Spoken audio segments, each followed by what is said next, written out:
Igreja Evangélica Testemunho Apostólico. A palavra de hoje será ministrada pelo pastor Flávio Leonel. Desejamos um bom culto e que Deus seja louvado. Nós estamos no culto da família, abrindo as nossas Bíblias em 1 Samuel, no capítulo 7, no versículo 12, com a temática A Pedra de Escape.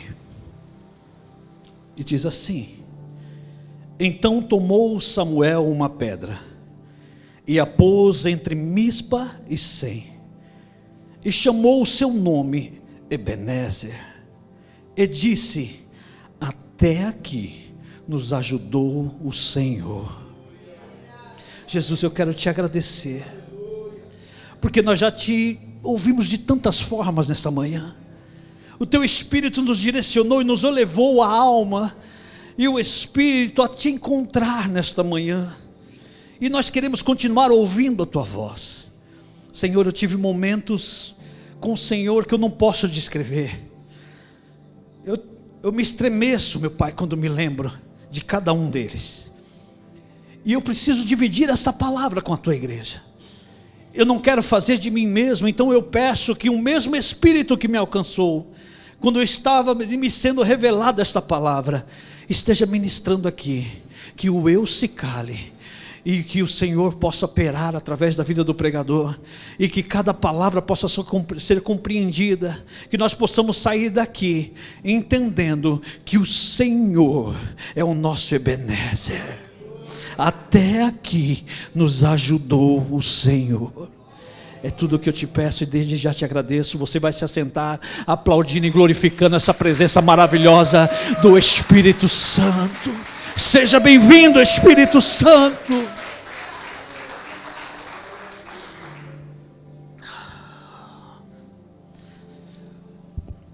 Na criação, Deus, Ele cria todos os seres viventes para fechar, ou seja, até a palavra chama, para coroar a criação. Ele faz um ser extraordinário, chamado de homem. Uma máquina tão complexa, que até hoje, com toda a tecnologia que há, é impossível decifrar como essa máquina funciona. Este corpo, do qual fora formado por Deus, Ele coloca um órgão que não chega a pesar mais que 2 quilos, para reger ou para direcionar este corpo, chamado de cérebro. Esse cérebro é capaz de estar constantemente aprendendo, composto por mais de 86 bilhões de neurônios. O que são isso, pastor? É a capacidade cognitiva de uma pessoa. Ela é capaz de aprender enquanto ela viver. Não há limites para o cérebro humano. Os homens estudando não conseguem decifrar essa máquina. Somos como um emaranhado de fios, sabe? Com pulsos elétricos, capazes de dar, ou seja, de trazer ao homem aquilo que nós chamamos de inteligência. Então aqui já fica a resposta para mim e para os pastores, eles entendem, vocês não vão entender. Uma máquina complexa. Dado essa informação, os homens tentam criar algo parecido. Deus fez, eu também posso. Eles criam algo que segue também esse regimento. E aí o meu cunhado sabe melhor do que eu, chamado computador. Ele é capaz de armazenar informações. E quanto mais informações, você já ouviu falar da era digital aí? Como é que chama? A inteligência artificial. Quanto mais informações coloca, mais ele aprende. Mas mesmo assim, um computador não consegue se equiparar ao cérebro humano. constantemente aprendendo. E quando eu falo de aprender, eu não estou falando de estudo. Para vocês terem ideia como é capaz de aprender, e enquanto você for vivo, você pode aprender. Eu me lembro da minha avó materna. Ela não tinha leitura. Ela, sabe, você colocava um texto diante dela, ela não sabia ler nada. Mas se você chegasse para fazer uma conta, ela te falava de cor, de cabeça. Ela fazia conta, ninguém passava ela para trás nas contas. A minha avó materna, ela tinha o 4º ano do primário. Mas ela, por vezes, eu me lembro, nós chegávamos na casa, ela sentava todos os netos, e ela ficava ensinando a gente a soletrar. Seu copo, eu pó, copo. Não tinha muito estudo. Percebe que não é a letra, é a capacidade cognitiva de percepção, onde você percebe pelo olhar, pelo tato e pela audição. Você ouviu, você sabe o que é. Ela tinha a capacidade de soletrar. Você pega os jovens de hoje, muitas vezes você acabou de sair da faculdade, soletra para mim. O que é soletrar? Vícios, internet, facilidades. Ela não tem mais a capacidade cognitiva. Mas vamos falar desse cérebro. Como ele processa essas informações. Primeiro começa pela codificação, ou seja, esses neurônios identificam a informação através do tato, através da visão, através da audição. Quando ele processa essa informação, ele vai determinar o que é importante guardar. Onde é guardado isso? No hipocampo, no lobo cerebral. Esse lobo cerebral, ou seja, é como a memória RAM de um computador, um processador de computador. Ele processa as informações e ali ele faz aquele balanço, o que é importante para mim. Aí ele precisa armazenar. Onde é que ele armazena essa informação? No córtex cerebral. As informações mais importantes são armazenadas ali, e é o que nós chamamos de lembrança. Você consegue lembrar do que é mais importante. Mas tem aquela memória sensorial, né? De repente aquela informação que ele descartou, ele falou, não é tão importante. Então é uma memória de curto prazo, é como um telefone que você acabou de ouvir. Você guarda ali por um momento, passou. Mas o que é importante, você guarda. Percebe como uma máquina complexa. Por mais que o homem tente fazer igual, ele não vai conseguir. Porque nós aprendemos a vida inteira. Com toda essa complexidade, com todas essas informações que nós temos, 86 bilhões de neurônios que podem processar as informações que nós temos durante a vida e lembrar dela. Como nos computadores existe também um bug. O bug, sei lá como é que chama, o Douglas deve saber mais do que eu aí. É aquele processo quando fala que bugou. O computador está bugado. O que tem que fazer quando ele buga? Reiniciar, não é? Reinicia o computador. O nosso cérebro também sofre bug.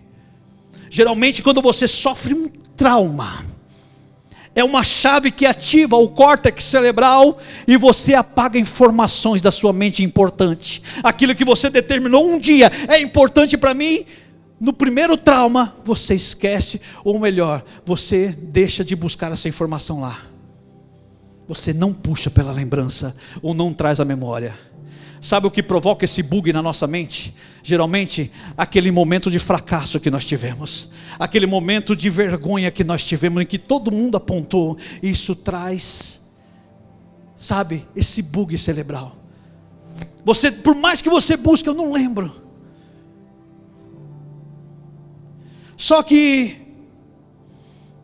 com toda essa complexidade, eu comecei a analisar, vendo o homem, sabe, essa máquina perfeita que é capaz de aprender ou capaz de lembrar coisas importantes da sua vida. Memória que fica por anos. Sabe aquela festa que você teve? Nossa, aquele dia foi top, como nós ouvimos ontem. Você não tira da memória, você não esquece. Mas com toda essa complexidade, Eu fiquei pasmo diante dessa palavra, com a capacidade que nós temos de esquecer o que Deus faz por nós.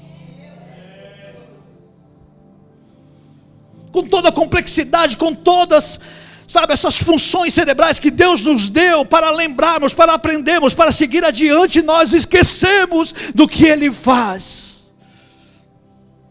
E este é o momento, talvez ninguém entenda, eu lendo apenas o versículo 12, por que o homem chega, coloca uma pedra lá, e diz, e chama, sabe, uma pedra chamada, porque quando ele fala de Ebenezer, ou de Ebenezer, é chamada o quê? A pedra de escape, ou pedra de ajuda. O que era isso? Uma lembrança. E hoje Deus vai lembrar eu e você, do que Ele já tem feito por nós. Talvez você tenha caminhado numa vida errante dizendo, olha, Deus não está fazendo mais nada por mim, Ele nem me ouve mais. Deus vai te convidar a voltar lá onde você caiu. É lá que Ele vai colocar uma pedra de escape, uma pedra de ajuda para você. Porque esses homens, vamos entender a história, o que se passou. Vamos comigo aqui. No capítulo 4. Esses homens, a saber os hebreus, eles estavam constantemente sofrendo embates dos filisteus. Esses filisteus eram temidos na terra, eles tinham um poder bélico muito grande, e constantemente eles ameaçavam o povo de Deus. Mas eram ameaças ferrenhas. Vocês conhecem a história de quantas vezes os filisteus se levantaram para ir ao embate contra Israel. A intenção era destruir a cidade, destruir a nação. E esta é mais uma oportunidade que eles estão tendo. A palavra vai dizer que eles se acamparam junto a Mispa, que era a cidade onde os israelitas ou os hebreus estavam acampados. Eles se acamparam em volta e começaram a desferir ameaças. Eles começaram a gritar palavras de ordem: de hoje vocês não passam, nós vamos entrar, nós vamos invadir tudo, nós vamos tomar tudo. O povo está dentro da cidade. Diz que num primeiro embate eles foram contra os filisteus, e eles perderam a guerra. Aí de repente você pode olhar para mim e falar, pastor, como é que pode? A nação santa, a nação que Deus escolhera, perder uma guerra. Sim, eles perderam porque eles estavam brincando com as coisas de Deus. Eles não estavam mais trazendo à tona a lembrança do nome de Deus. E isso tinha ficado claro já para eles: se o meu povo, que se chama pelo meu nome, se humilhar e se converter dos seus maus caminhos, eu virei do céu. E você já conhece o restante: sararei a sua terra. Esse povo estava de brincadeira. Esse povo já tinha se acostumado, né, nos seus embates, talvez como eu e você também, né? No primeiro embate que nós temos na vida, o que a gente faz? Corre para a igreja, pede uma oração. Ah, está tudo certo, agora Deus resolveu, tchau. Nem na igreja eu apareço mais. Eu não tenho mais prazer em orar, eu não tenho mais prazer em ler a palavra, eu não tenho mais prazer em entrar no meu quarto e ouvir diretamente de Deus. Eu fico buscando em homens subterfúgios, até mesmo para o meu pecado. Eu não quero me converter. Esses homens estavam assim. Eles tão pouco iam mais no templo, eles tão pouco mais sacrificavam a Deus, estavam, sabe, se valendo de deuses estranhos, chamados Balaíns, imagens de esculturas que ele levava para dentro. Não precisa ir na igreja hoje não. Hoje nós temos Balaíns também. O que é, pastor? Não, você está me chamando de idólatra? Sim. Quando nós deixamos de estar na presença de Deus para fazer qualquer outra coisa, nós estamos sendo idólatras. Porque Ele manda, como nós aprendemos ontem, buscar primeiro o reino. Esses homens estavam dessa forma. E Deus não se deixa escarnecer. Quando eles perderam a primeira guerra, eles voltaram, os soldados voltaram correndo para a cidade, dizendo: olha, nós perdemos a guerra. É melhor que os sacerdotes, nessa época, Ofni e Finéias, filhos de Eli, sacerdote Eli, que era o sumo sacerdote, resolveram descer com a arca também ao arraial de Mispa. Agora vocês vão ver, Deus está conosco. Olha só, capítulo 4, versículo 5. E sucedeu que, vindo a arca do concerto do Senhor ao arraial, todo Israel jubilou com grande júbilo, até que a terra estremeceu. Quando a arca chegou, Ofni e Finéias conduzindo a arca no arraial, foi grande o barulho de festa. Talvez tão quanto como nós fizemos nessa manhã, cantamos louvores, sabe? E damos glória a Deus, e gritamos, glória a Deus, Deus está em nosso meio.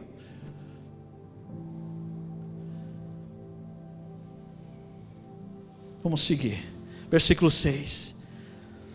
Quando os filisteus ouviram, olha só, e os filisteus, ouvindo a voz de júbilo, disseram: que voz tão grande de júbilo é esta no arraial dos hebreus? Então souberam que a arca do Senhor era vinda ao arraial, pelo que os filisteus se atemorizaram, porque diziam: Deus veio ao arraial, e diziam mais: ai de nós, que tal nunca sucedeu antes, ai de nós, quem nos livrará da mão destes grandiosos deuses? Estes são os deuses que feriram os egípcios com todas as pragas junto ao deserto.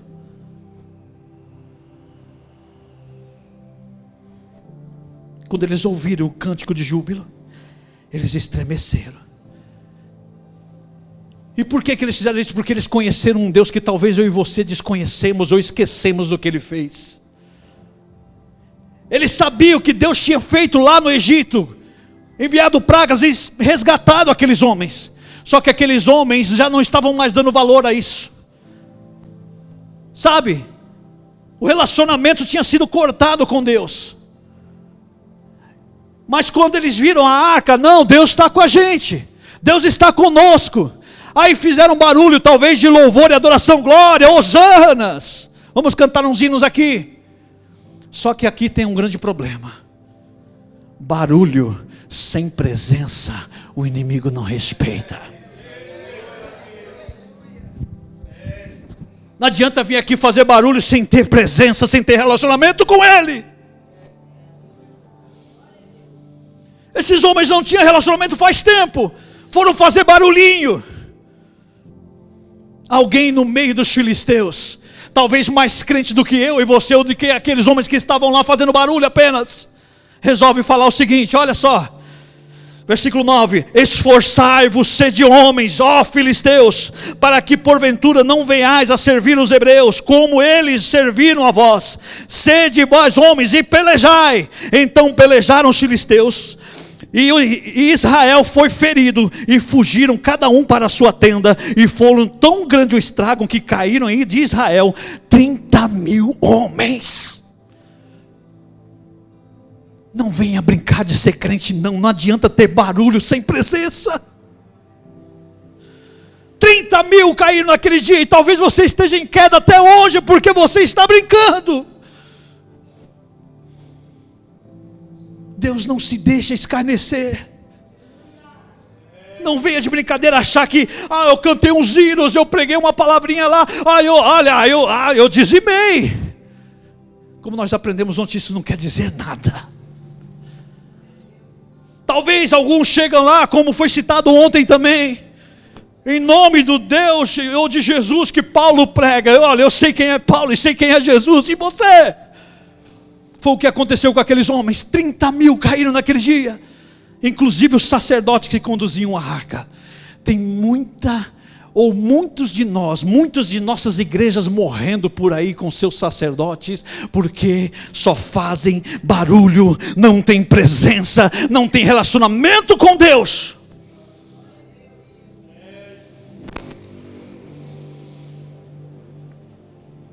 Versículo 11: e foi tomada a arca de Deus, e os 2 filhos de Eli, Ofni e Finéias, morreram.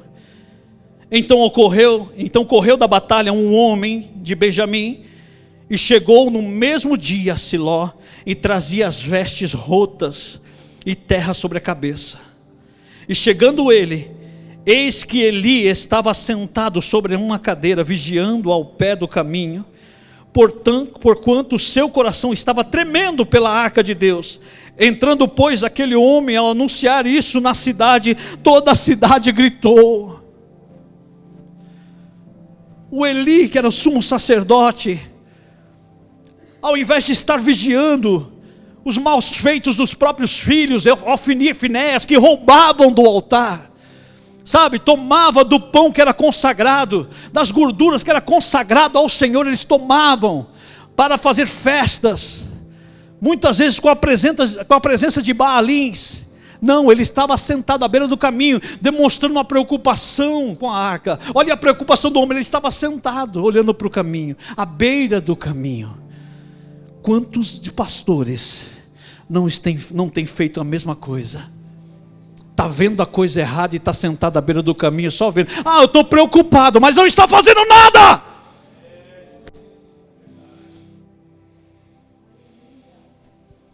Como que é isso? Que preocupação é essa? Talvez tirando uma soneca, porque ele se incomoda com os gritos da cidade. Quando o homem chega lá, com a veste rota, cheio de ensanguentado, com terra sobre a cabeça, ele entra e começa a anunciar, o povo começa a uivar, a gritar de terror. Olha a reação de Eli. Eli, ouvindo a voz do grito, disse: que voz de alvoroço é esta? Então chegou aquele homem depressa, com grande pressa, e veio e anunciou a Eli. E Eli era da idade de 98 anos, e estavam os seus olhos tão escurecidos, que já não podia ver. Eu não sei há quanto tempo você está na congregação que você não consegue mais ver, que você não consegue mais enxergar. Coisa simples, coisa que eu e você temos que fazer. Servir o Senhor com excelência. Aleluia.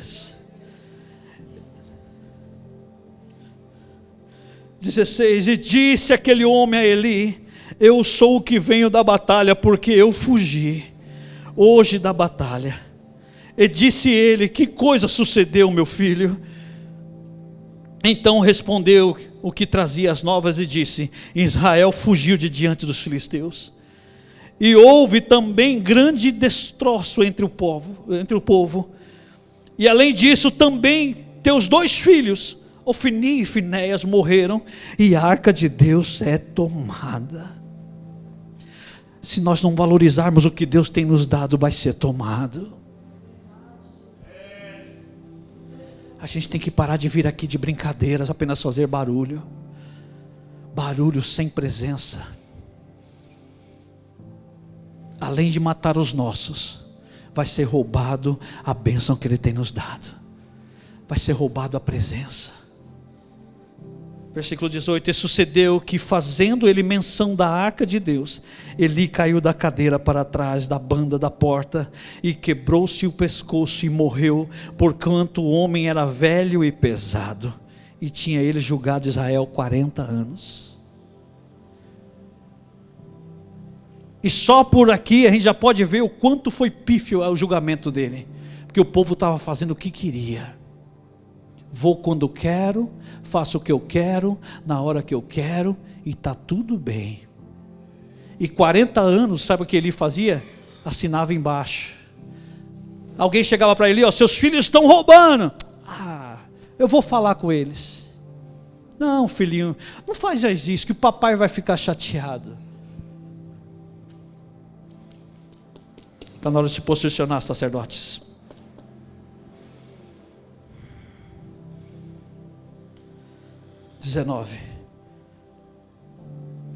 E estando sua nora, a mulher de Finéias, grávida e próxima ao parto, e ouvindo estas novas de que a arca de Deus era tomada, e de que seu sogro e seu marido morreram, encurvou-se e deu à luz, porquanto as dores lhe sobrevieram. E ao tempo em que ia morrendo, disseram as mulheres que estavam com ela: não temas, pois tivestes um filho. Ela, porém, não respondeu, nem fez caso disso, mas chamou o menino de Icabô, dizendo: foi-se a glória de Israel, porquanto a arca de Deus foi levada presa por causa do seu sogro e do seu marido. E disse mais de Israel, de Israel a glória é levada presa, pois é tomada a arca de Deus. Israel está em desgraça agora, justamente neste lugar, onde eles estavam acampados em Mispa. Mispa, desde esse dia, passou a ser um lugar detestável para eles. Porque olha só a atrocidade, 30.000 hebreus caíram. Os sacerdotes se foram. Aquela que estava dando a luz, ou seja, naquele dia, ela coloca o nome do filho e acabou. Foi-se a glória. Aquele lugar ficou um marco para eles, do qual eles queriam esquecer a humilhação que eles viveram ali, porque eles estavam acostumados, talvez como eu e você, quando viemos para a igreja, viver de vitória em vitória. Quando veio a luta, não, esquece isso daí, não fala mais nisso não. Era um lugar para esquecimento. Mispa e a entrada de Sem. Mispa, que quer dizer, aleluia, justamente isso, o Senhor ajudou. E Sem, que quer dizer nome. Eles não estavam nem nomeando mais aquele lugar. Não quero me lembrar mais. A arca foi tomada. Aqueles filisteus, com grande zombaria, entram no tabernáculo e levam os utensílios da casa de Deus. Toma a arca, leva. Eles conduzem até o arraial deles e colocam num templo do Deus deles, chamado Dagon, que eles acreditavam que era o Deus da fertilidade, o Deus que provia para eles provisões. E eles colocam a arca diante do Deus deles, Dagon. E passa-se a noite, no outro dia, quando eles acordam, o Deus deles, ou a estátua deles, está prostrada diante da arca. Segundo dia, eles recolocam a estátua. Segundo dia, na mesma noite, passou-se a noite, de manhã, quando eles acordam, a estátua está caída, com a cabeça e as mãos cortadas. Porque não se brinca com a presença. Esses homens ficaram 7 meses com essa arca, pelo que Deus se revoltou com eles, provocando-lhes úlceras. Olha só, no capítulo 5, versículo 6. Porém a mão do Senhor se agravou sobre os de Asdod, e os assolou e os feriu com úlceras a Asdod e aos seus termos. Vendo então os homens de Asdod que assim era, disseram: não fique conosco a arca de Deus de Israel, pois a sua mão é dura sobre nós e sobre Dagon, nosso Deus. Eles se preocuparam porque eles se viram numa situação em que todos estavam com o corpo coberto de chagas, sangrando, feridas abertas o tempo todo. Não se brinca com a presença. Quem não é digno não tem que estar com a presença. Com o corpo coberto de chagas, eles vão consultar homens. O que nós podemos fazer? Nós temos que devolver esse utensílio. Nós temos que mandar de volta esse utensílio. E eles arrumam um jeito. No capítulo 6, ou melhor, no capítulo 5 ainda, no versículo 10. Então enviaram a arca de Deus a Ecrom. E sucedeu, porém, que vindo a arca de Deus a Ecrom, os de Ecrom exclamaram dizendo: transportaram para nós a arca de Deus de Israel, para nos matar, a nós e ao povo. Ou seja, eles começaram a passar de uma cidade para outra, e todo lugar que a arca chegava, era a mesma história, o povo era tomado por chagas.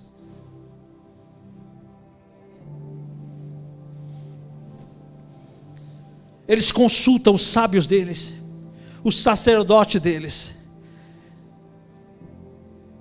Olha só no capítulo 6, versículo 2.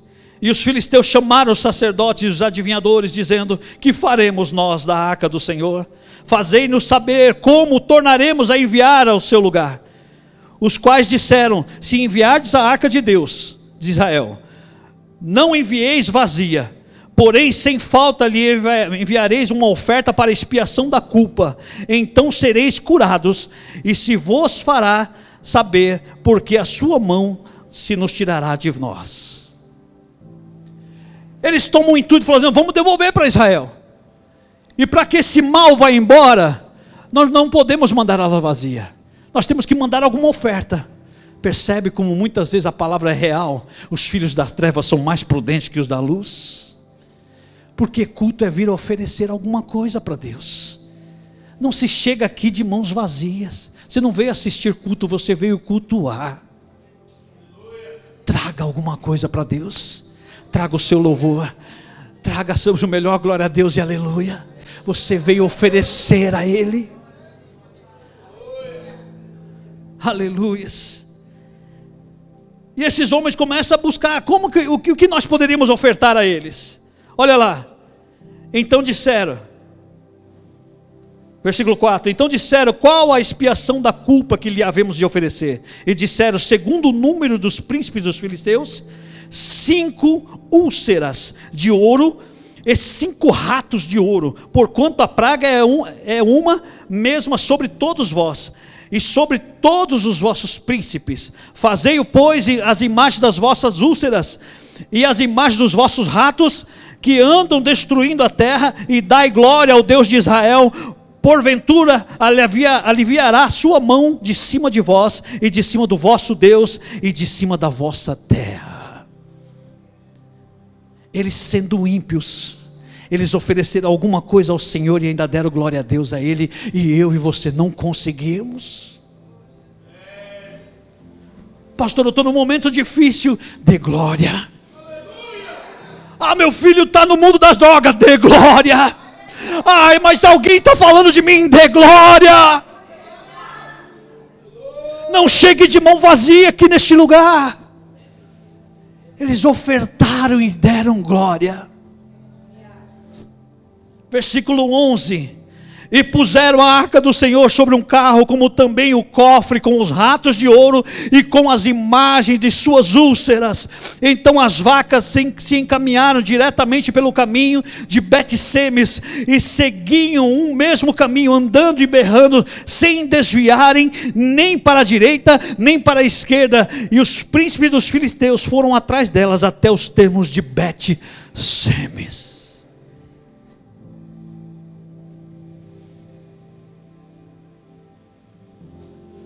Bet-Semes é onde moravam alguns levitas errantes,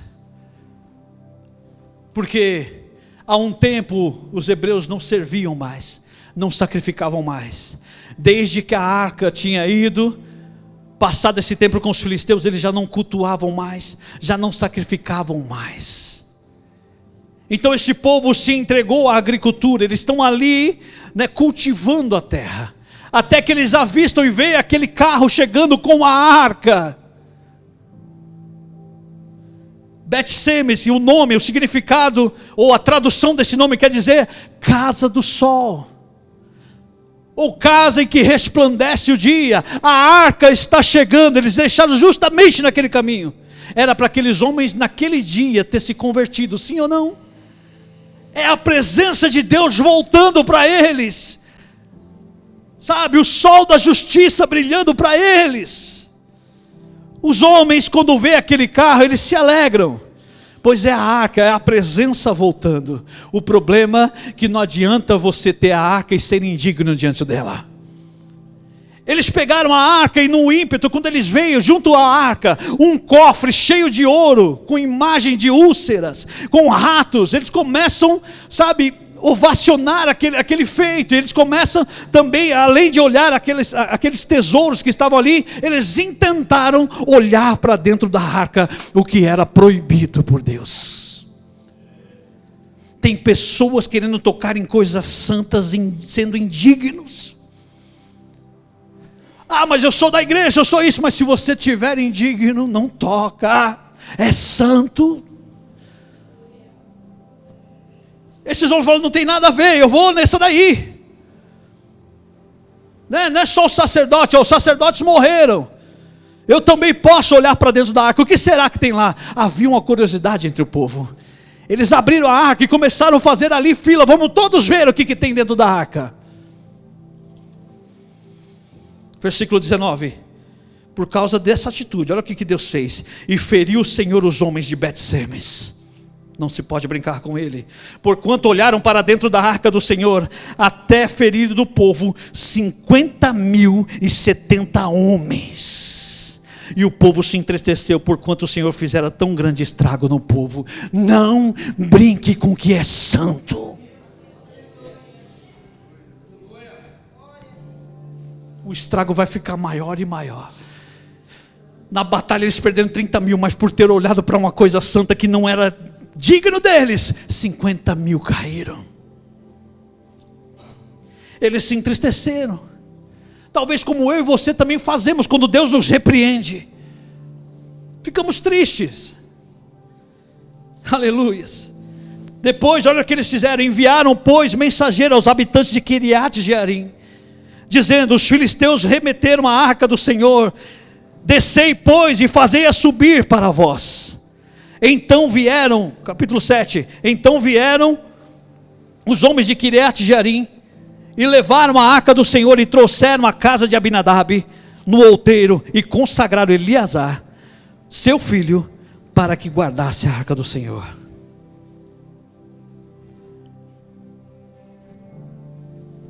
Quando entrou em Bet-Semes,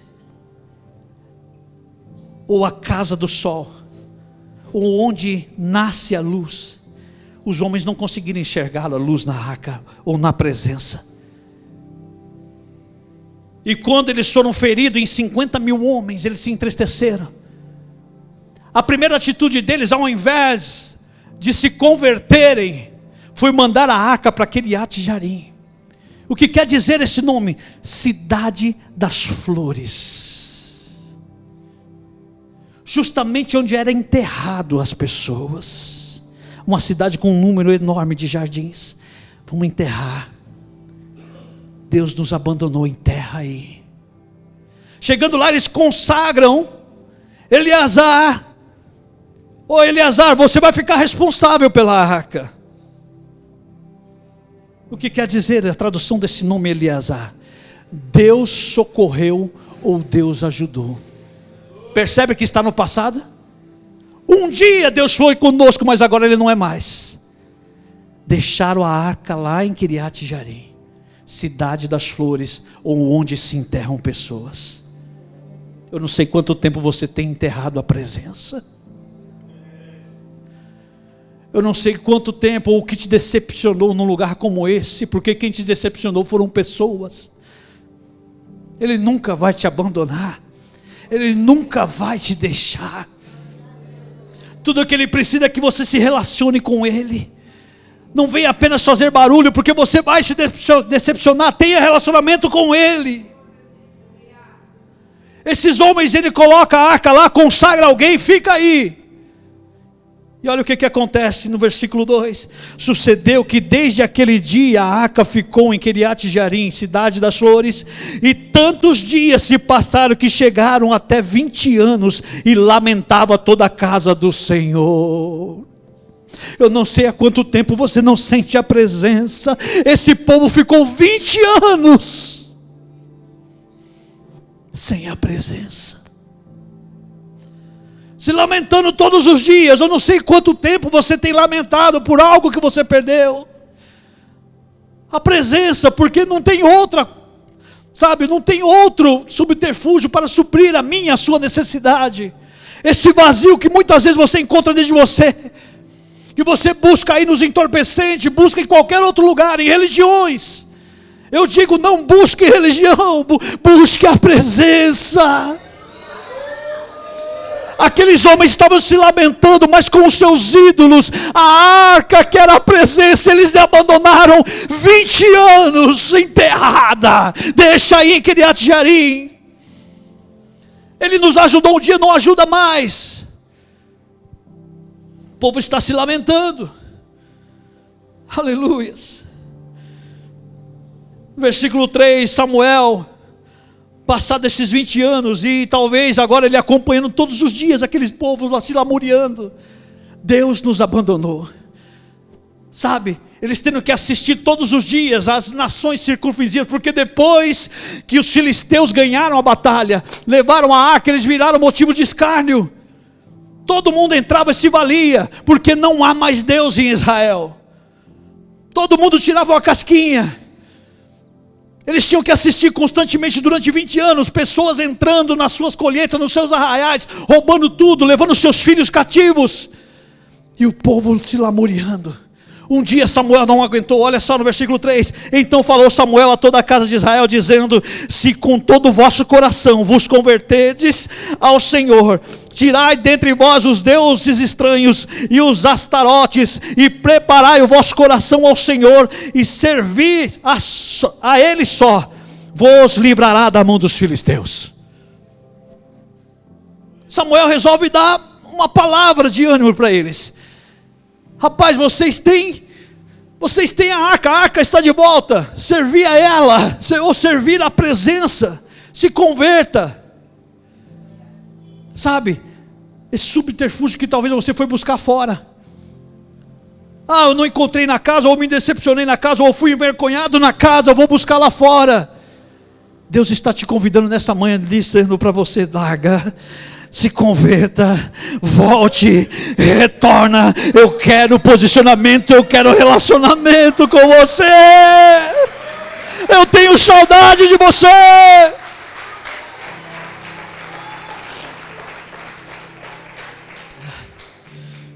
E quem é santo, ou quem sente falta da presença, toma uma atitude. No versículo 4, olha só: então os filhos de Israel tiraram dentre si os Baalins e os Astarotes, serviram só ao Senhor.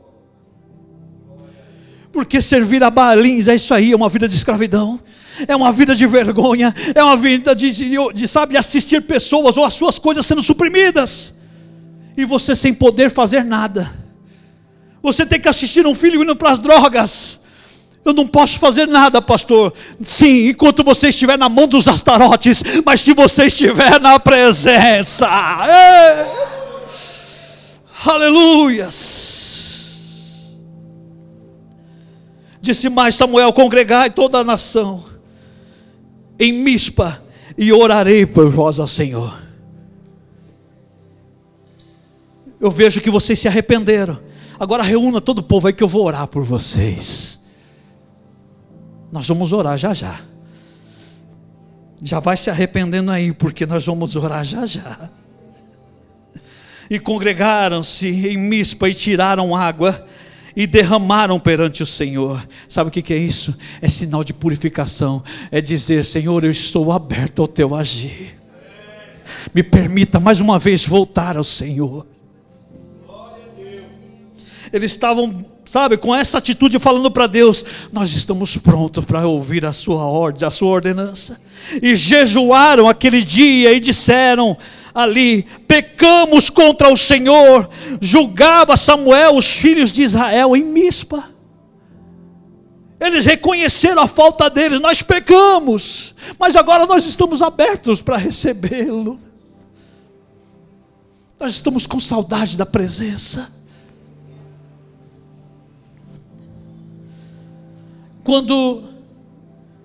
O problema é que quando nós tomamos uma atitude como essa, e daqui a pouco você vai ter oportunidade de tomar, você está no arraial de Deus.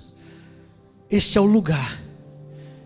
Talvez você venha trazendo aí os seus fracassos, as suas vergonhas. Eu não sei o que você tem passado, mas quando nós tomamos a atitude de derramar água de Deus, dizendo: eu estou aberto, eu estou me purificando, eu recebo essa repreensão, vai ter pessoas que não vão se alegrar, vai ter potestades que não vão se alegrar. Olha só o que vai acontecer aqui no versículo 7. Ouvindo, pois, os filisteus que os filhos de Israel estavam congregados em Mispa, subiram os maiorais dos filisteus contra Israel, e ouvindo os filhos de Israel, temeram por causa dos filisteus. É aquele momento que você está disposto a falar: Senhor, eu vou voltar, eu quero de novo a presença. Mas você tem os seus traumas, você tem lá, sabe, eu sei onde eu fracassei. E geralmente o inimigo vai usar essa parte mesmo que ele sabe, que te toca. Ei rapaz, você quer voltar? Você quer estar lá de novo? Mas você sabe onde é que você fracassou. Se ele fez isso com Paulo, não fará comigo e com você? A diferença é que quando ele chegou para Paulo e falou: Paulo, olha, você faz isso, aquilo que você deveria fazer, você não faz, e aquilo que você deveria fazer, você também não, sabe, acaba não fazendo. Paulo, realmente, eu pequei durante muito tempo, eu fui perseguidor da igreja. Só que no final da leitura ele vai dizer: posso todas as coisas em Cristo que me fortalece.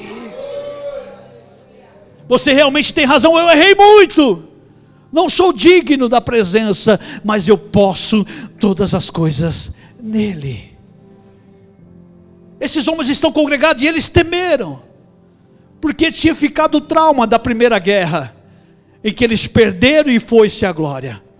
A arca não estava mais presente com eles, eles tinham abandonado. Deus não nos ouve mais. Quem tentou se aproximar da arca foi morto. Mas foi morto porque não eram dignos, ou estavam fazendo ou tocando em coisas santas, que não era para ser tocada.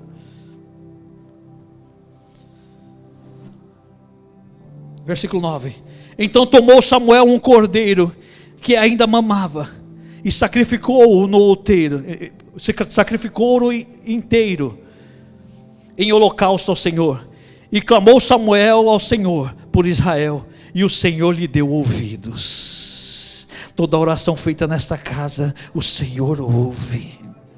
Se você veio com o intuito de arrependimento, permita que o sacerdote ore por você. O Senhor vai dar ouvidos. Olha o que vai acontecer no versículo 10. E sucedeu que, estando Samuel sacrificando o holocausto, os filisteus chegaram à peleja contra Israel, e trovejou o Senhor aquele dia com grande trovoada sobre os filisteus, e os aterrou de tal modo que foram derrotados diante dos filhos de Israel. E os homens de Israel saíram de Mispa e perseguiram os filisteus, e os feriram até debaixo de Bet-car. Uma coisa é você fazer barulho sem presença, mas outra coisa é você se humilhar. O barulho quem vai fazer é Ele, para afugentar esses demônios que têm perturbado a tua vida.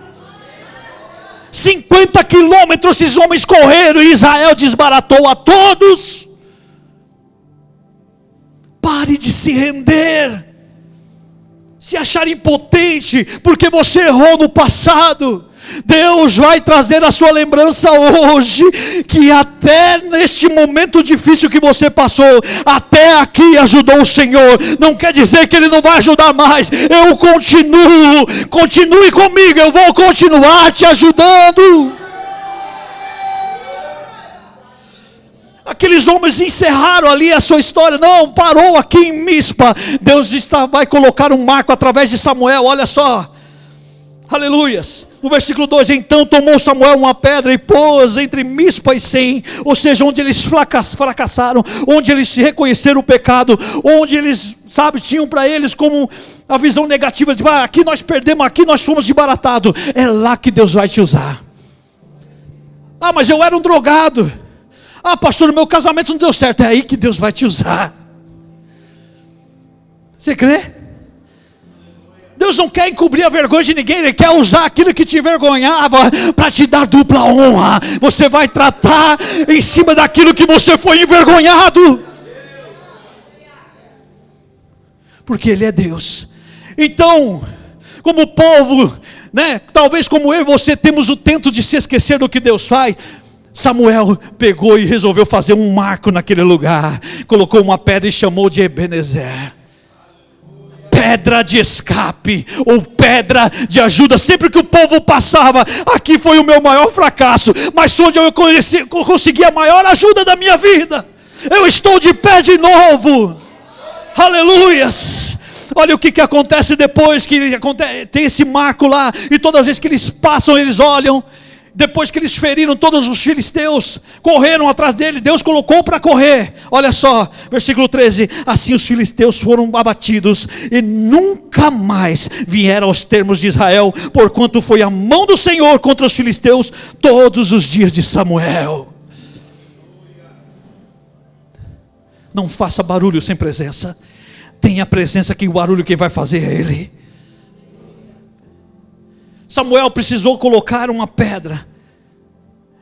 E para o nosso cérebro, que eu falo, que eu estive explicando no começo, quando ele começa a perder a memória, os médicos vão te instruir a trazer, fazer alusões, sabe, cognitivas, algo que te arremete ou te traz a lembrança, tipo uma espécie de treinamento para o seu cérebro.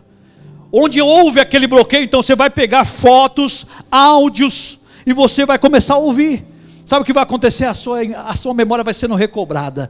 Então aquilo que Samuel fez naquele dia, colocar uma pedra, toda vez que o povo passava ele lembrava. Chegou um dia que o povo nunca mais se esqueceu, que Deus até aqui nos ajudou o Senhor. Eu peço que o Ministério de Louvor se coloque aqui, que eu já estou terminando. Para eles, a pedra da lembrança ou a pedra de escape era Ebenezer. Até aqui nos ajudou o Senhor. E para nós, quem será a pedra? Quem você acha que é? Abra sua Bíblia em Atos, e aqui eu encerro. Atos capítulo 4, versículos 11 e 12. Atos 4, 11 e 12 diz assim: Ele é a pedra que foi rejeitada por vós, os edificadores, a qual foi posta por cabeça de esquina, e em nenhum outro há salvação, porque também debaixo do céu nenhum outro nome há dado entre homens, pelo qual devamos ser salvos. A nossa pedra é Jesus.